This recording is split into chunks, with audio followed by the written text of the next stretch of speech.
السلام علیکم. تقریبا 210 ورځې شپې اپر کرم نه کوم ټل پر شنور مین روډ دغه تر اوسه پورې باندې مدرب نه کیږي. البته یه څه شی خوردنوش نور شون هغه رسي خو هغه به محدود وي او څه وي هغه ډېر زیات مهنګ څه کوم دی قیمتو کې د خرڅېږي. خو تېر شو څو ورځو نه یوه لیاره څه کومه دی هغه جوړه شوې دی خلکو وتلې دپاره بیمارانو ته یو غټ سهولت څه کوم دی هغه جوړ شوی دی.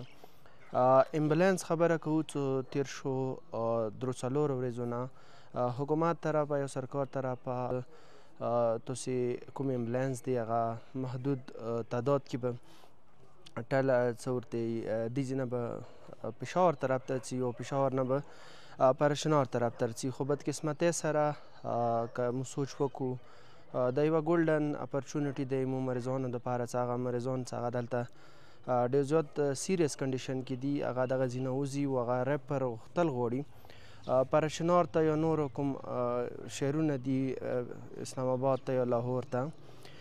خو بدقسمتۍ سره همیشه بنیادو باندې امبولانس کوم دي هغه تیار نه کیږي. امبولانس دپاره څوک تیار نه دي چې هغه خپل امبولانس ویر کړي چې هغه کې خلک لوډ شي پېښور ته.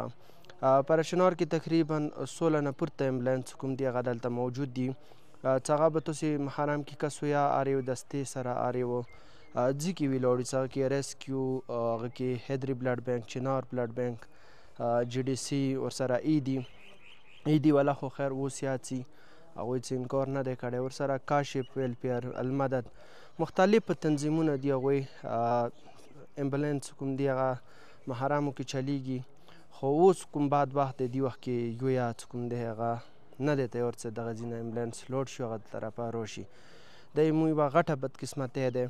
اول خبره دا چې دومره غټې ابادۍ دپاره پکار دی دلته تقریبا 30 پورې امبولانس وي یا کمې امبولانس وي پکار دی هغه کې خلک دغه ځای نه وځي. بل طرف ته دا که دغه محدود تعداد کې وي پکار دی هغه محدود امبولانسو کې خلک وځي که نه نو دا یوه ډېره سړی نا امیده شي چې یو ښه اپرچونټي خلک کې وځي یا بیمارانو کې وځي. امبولانس والا چې کوم دي کوم ادارې دي هغه خپل امبولانس دغه ځای نه استولو ته تیار نه دی.